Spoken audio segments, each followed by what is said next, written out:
Hello everyone! Often in business analysis, we want to know about trends by viewing data over time. In this video, you will see a pivot chart that will certainly impress the users of your reports. It displays rolling 6 months that respond to the user's filter selection. For each month, you can also compare the current sales to the sales of the same month last year and see the growth rate.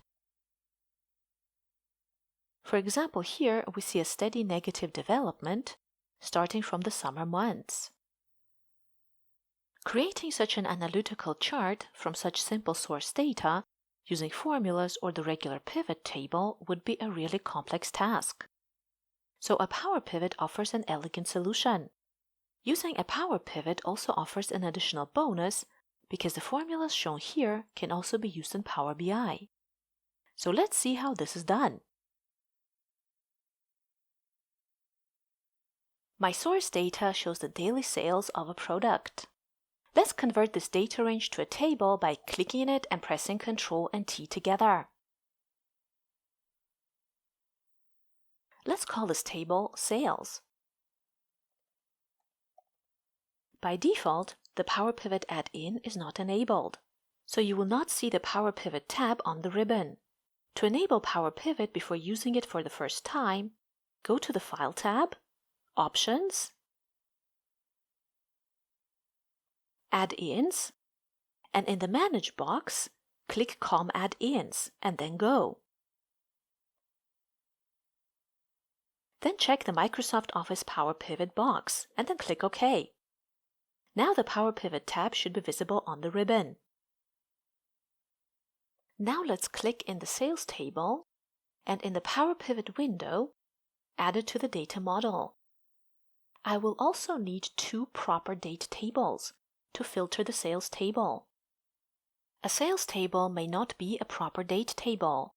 A proper date table has to meet the following requirements and is necessary for effectively using the time intelligence functions. To add a new date table, in the Power Pivot window, go to Manage,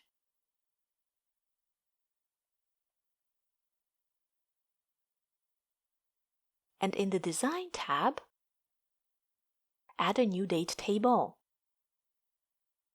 This step is different from Power BI, where you can use calculated tables. I will need 2 date tables, one for the filter and one for the chart.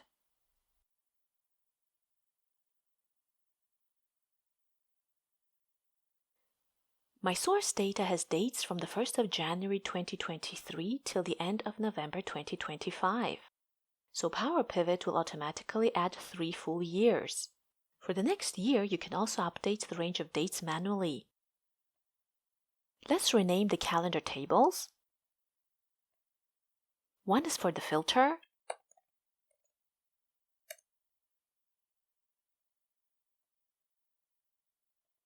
and the other for the chart.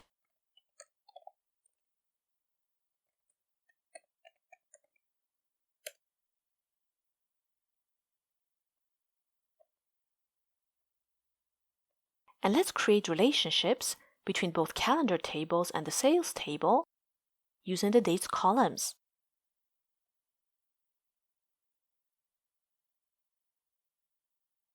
So that the calendar tables can filter the sales table. Our data model is ready.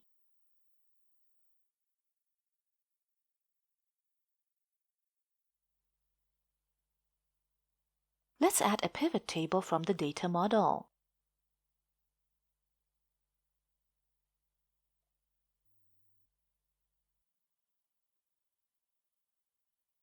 In the filters area, I'm going to use the year and month fields from the filter calendar table.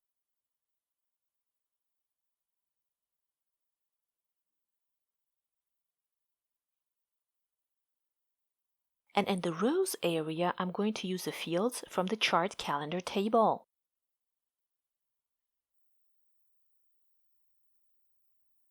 I need the months to be shown in the rows. Let's set the year filter to 2025 and month filter to November.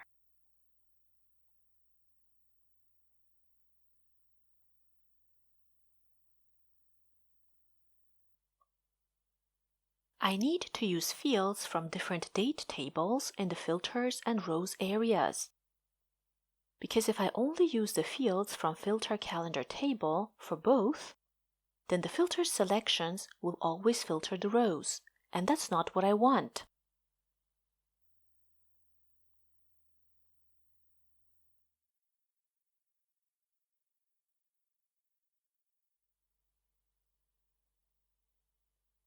I'm going to use the property of the power pivot that only the months get shown, for which a measure returns sales numbers.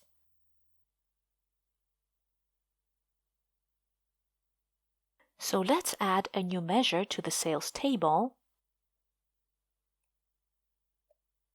for the sales of the rolling 6 months of the current year.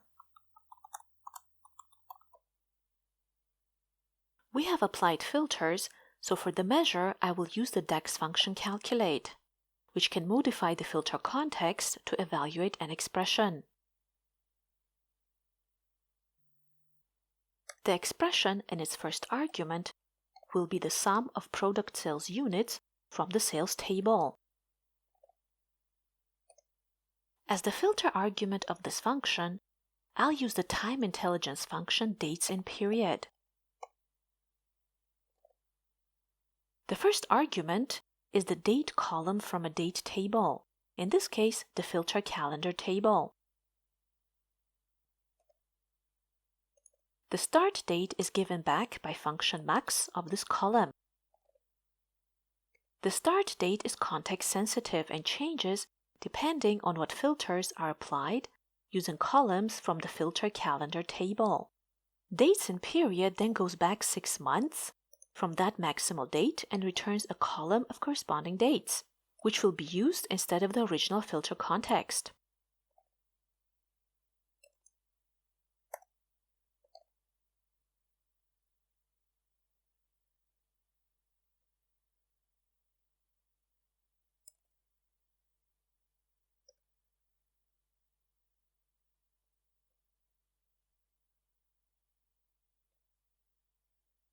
Let's also format the numbers returned by the measure.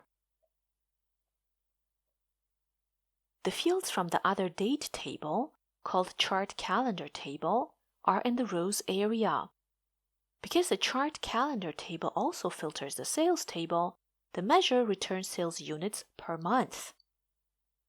Let's check the numbers returned by our measure by comparing them to the product sales units from the sales table and selecting all months of the current year in the filter. Because both date tables have December 2025 as the last month and my sales table has no data for this month yet, the measure correctly returns numbers only for 5 months if no filters are applied.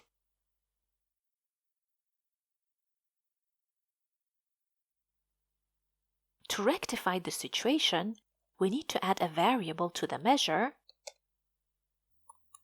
to calculate the maximum available date in the sales table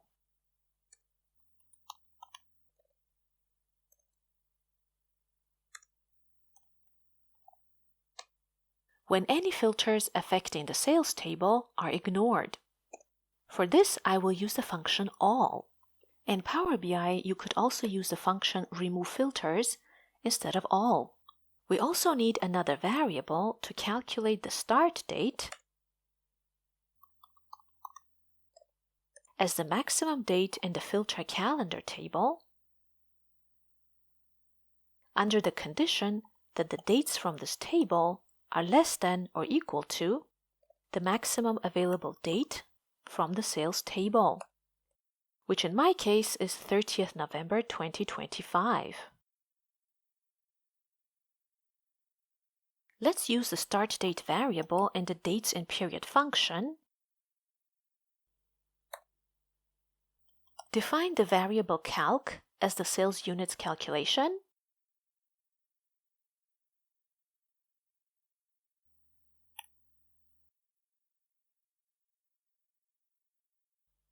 And in the end, this variable calc should be returned by the measure as the result.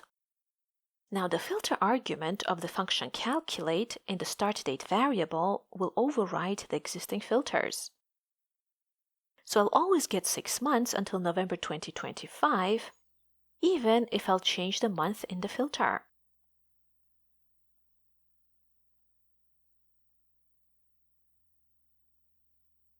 But this will not happen if I embed the filter argument within the function KEEPFILTERS to override the standard behavior of calculate. Filter arguments of the function calculate replace the current context, whereas the function KEEPFILTERS adds filters back to the current context. So in the end, filter intersection is used. Now we should correctly see 6 months instead of 5, and the measure should respond to the filter selection. But this formula will not directly show me last year's sales the way I want, because the months get displayed for which the measure returns a number.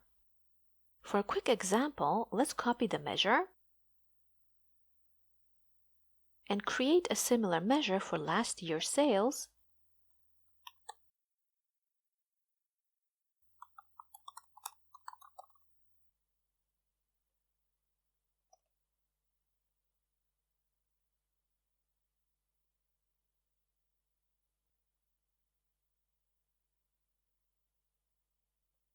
by subtracting 365 days from the start date.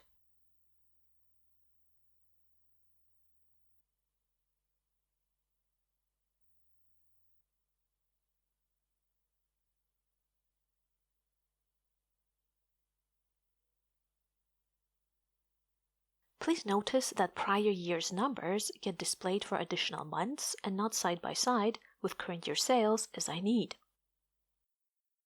So we will need to adjust the formula further.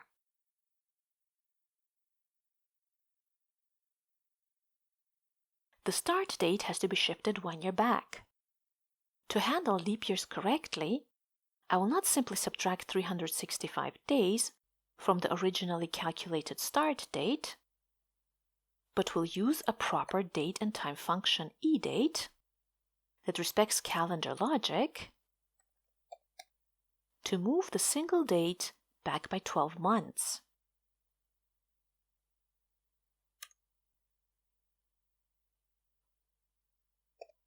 I will also need an additional variable, last year dates, for shifting the dates from chart calendar table 1 year back. The time intelligence function dateAdd will give back a table of dates shifted back by 1 year.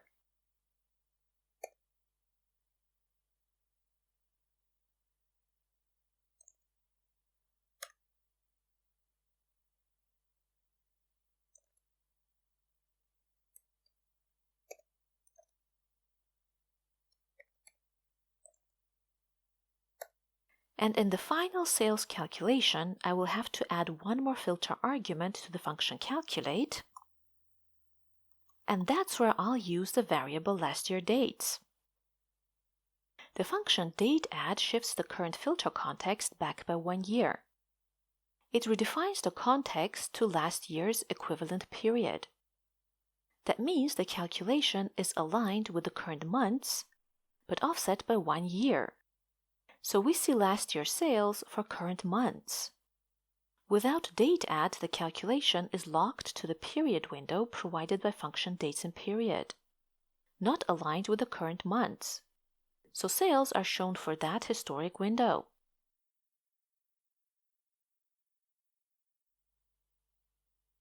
Let's also add a measure for sales unit growth rate in %.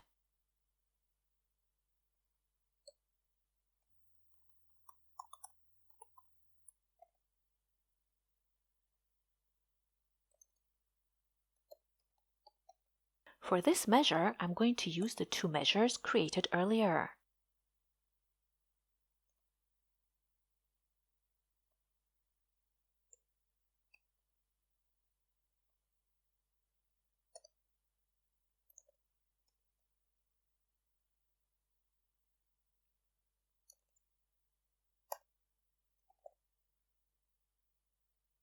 Let's also format the numbers returned by the measure.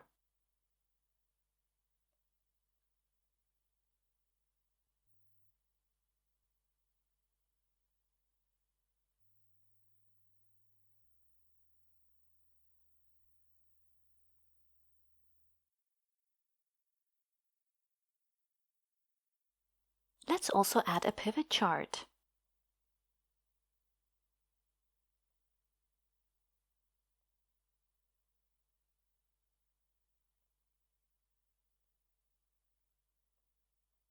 I'm going to put the growth rate on the secondary axis.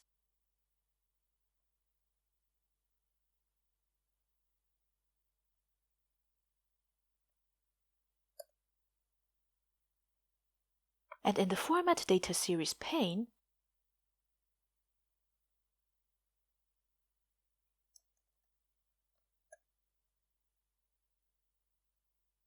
under Fill and Line, choose Solid Fill, check the Invert if Negative box, and choose the colors, green and red.